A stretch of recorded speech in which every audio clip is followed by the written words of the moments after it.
Welcome back to Spotlight. I'm Edjuenka, and I'm here with Dr. Lavon Challer-Bruder. She's the Acting Deputy Chief Education Officer in the Ministry of Education and Culture, and teacher Jermaine Scatliff. She's a Technical Education Consultant in the Ministry of Education and Culture, and we're talking about new introductions into the curriculum in the secondary education process, as well as the development of the technical vocational high school that's coming on stream. I just got a text, and I'm sort of going to interpret and paraphrase, but it seems to me like what is being asked is, how are the students going to know that they want to be into plumbing or electrical electrician, or how are they going to know what vocation they want to be in? Is this something that they're going to have an opportunity to test out? Are they going to be steered by a counselor or a teacher? How will that be determined? I think it's a good question.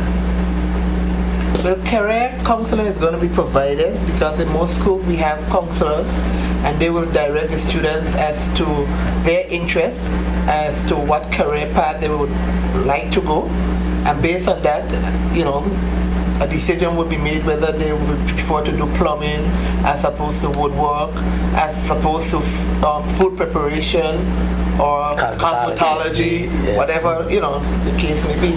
So it's based on the students' feeling, what they want to see themselves in the years down the line, whether they want to be a teacher, they want to be a chef, they want to be in construction. They will be the ones to decide based on what they would like to do. With some guidance from the career counselor.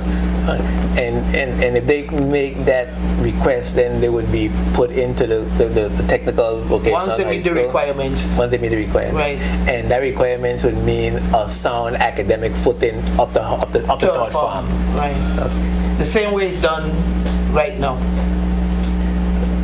What do you mean the same way it's done right now? At third form, the same process that the students go through will be the same process that we will use. But that has not been the case with the Bargersville School. No, it's a whole new resolution. Okay. All right. So we want to talk about the enhancements that's coming to the Technical Vocational Institute in Bargersville. So I stopped calling the Bargersville School. Okay.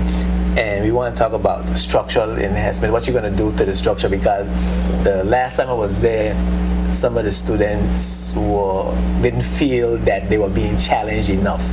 They were doing small engine repair, and those guys were itching to get under the engine of some cars and trucks and stuff, and they were saying, listen, this stuff is boring. We want to get down to the real mechanic stuff.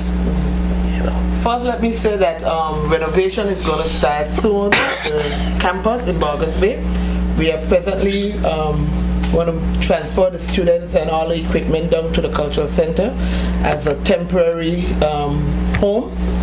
And as soon as we are finished with that, renovations are going to start at the Bargersville campus, which is going to be the envy of all secondary schools, I must say. We are hoping it would be. With small engine repair, we are stepping it up a bit.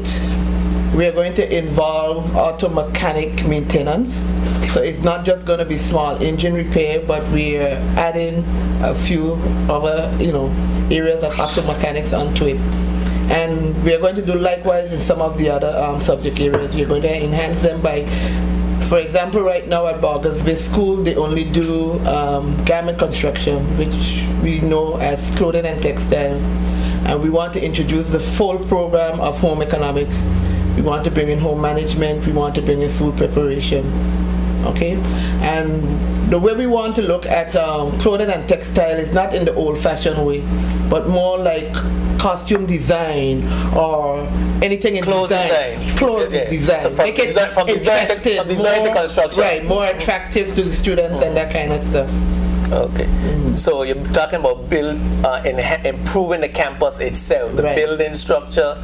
You want to make it bigger, more roomy, more spacious, more equipment. More conducive to learning, more a school atmosphere, because presently it's not really structured in a school atmosphere situation. And we're hoping with the renovation that is going to take place shortly that every child going at that institution would feel comfortable, would feel even more comfortable than attending the Elmo Stout High School or Brigade of Flags or the Claudia Cricky. Everyone would be competing to go up there. And we're no longer putting students in there that have not made the grade, because that was what we were doing in the past. Because I have a question here along those lines. Good night. What will be done about the students who are 14 plus who are still in the primary school system? We are still working on the logistics with that, and as soon as we are finished fine-tuning exactly what program we are going to design for those students, we are going to bring it to the public. And let me say that the opportunity is going to come whereby we are going to involve all stakeholders in whatever decision makings we are going to bring forward. We are still in the planning stage, and that's why we haven't really said much about the reform of that particular school. But as soon as we are ready for that, all those public meetings would be held. Okay. And you mentioned earlier that in relationship to this question, that you're planning early interventions in the primary school to see the progress of those students, to make sure that they are getting the education that they need to move into secondary school and not have to be in class 1 and class 2 and class 3 at 14 plus years of age. The vision is to make sure that early intervention occurs as early as stage 1. We are hoping that the ministry, the department, would put the necessary personnel in place so that we can have early intervention and remedy the deficiencies, the academic challenges of our weaker students, and bring them up to speed. Now, this might not be in your current purview, part of your terms of reference, but I know that you know as a teacher that for years now, the sociologists and those persons in education, the cutting edge education, have been talking about from birth to 5, 6, 7 years old as being the formative years of the human being. And I know you must realize that there needs to be a process in place from very, very early to help to prevent the necessity of early intervention and so on. Is that something that you're planning to recommend? Is that something you're looking at from your perspective, from your terms of reference? Yes, definitely. And because if there's early intervention, there will be no need for the school that presently exists. Because once there's remediation at the earliest stage, we expect all our students to be successful in moving from primary to secondary, from secondary to tertiary, and it goes on. So we ain't looking at no more Duncy children? No, we don't have those no more. We're not going to have them no more. Not any more Duncy children. We guaranteeing that the children have an opportunity to have a good education, right, and whatever their challenges are, we are looking to mitigate right. those challenges at a very early stage in their development. Right, correct. Okay, cool. We're falling under the tyranny of the clock, I think. Let's see if there's any more text. Yes, please. Anything that I neglected to ask you, Teacher Joe? I mean, there's so many things going on. So we putting an end to the two-tier system. There's no more academically inclined and vocationally inclined, and we have expectations that our students going into the workplace or they going into tertiary level education. How long is that transition going to take in terms of the development of the infrastructure and the human resource and equipment development in the technical education vocational institute in Bargansby? How long are they going to have to stay in the cultural center, and what's your expected time of completion? We don't foresee more than 2 months. 2 months? We are hoping that within 2 months, with energetic contractors that we can achieve the goal and have our students back in their new home within 2 months. We are hoping. That's I'm praying. That's a thought. That's a thought. If a child repeat primary 5 at the age of 15, where is that child going when school reopens in September? The minister has already announced that students who were unsuccessful at the primary 5 or who are 14 years and older would remain in their present schools, and remediation would take place in their prospective schools to ensure that they are competent for moving on. So they're gonna get the help they need to pass the primary 5 exam. Right. You're not putting them in no other school until they pass the primary 5 exam. So the days of students coming out of primary school and going into a secondary institution, whether it's Elmore Stout or the vocational school, is for right now gone forever.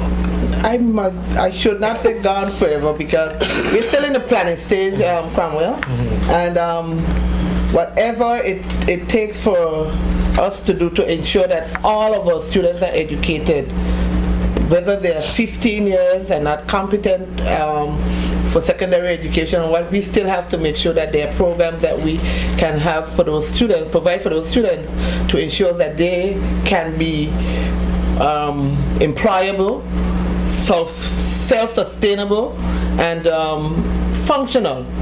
So have a good quality of life. Yes.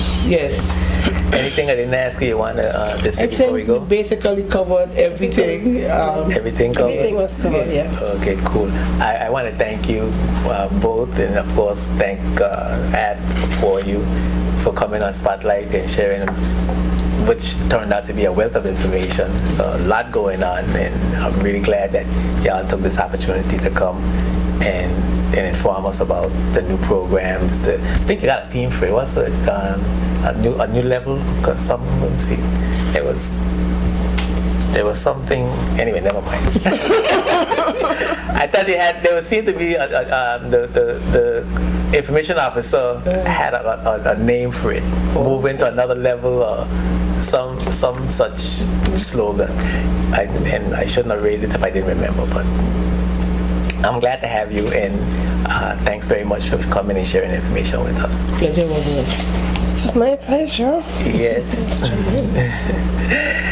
Next week, the spotlight will shine on Father Branch, pastor of St. George's Anglican Church.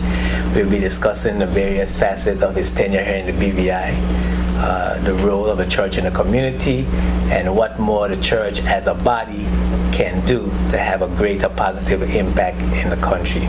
So I'm sure you'll want to be a part of the discussions. Don't miss it. I want you to also remember that's coming up on I have to give this plug for the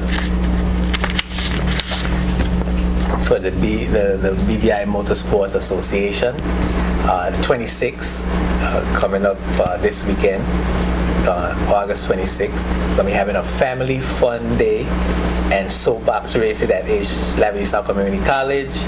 And so everybody's encouraged to come out and have a good time. For more information, you can call Roy Thomas at 541-1807, 541-1807, Caris Penn at 541-7276, 541-7276, Lazarus Parsons at 443-9698. So that's Roy Thomas, 541-1807, Caris Penn, 541-7276, Lazarus Parsons at 443-9698.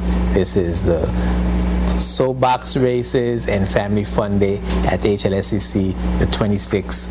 I think that's this a Saturday or Sunday? Let me. What day is that? Sunday? Mm-hmm. That's okay. So that's Sunday, the 26th at HLSCC. Don't miss it.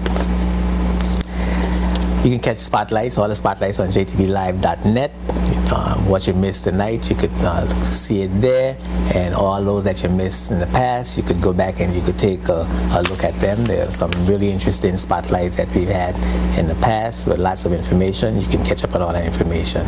I want to thank you very much for continuing to watch Spotlight. Thank you for your words of encouragement, your criticisms, your suggestions. Continue to email me at jtvspotlight@yahoo.com. I'm Edgy Wenka, reminding you that when the spotlight is on, you see the facts. Peace and blessings.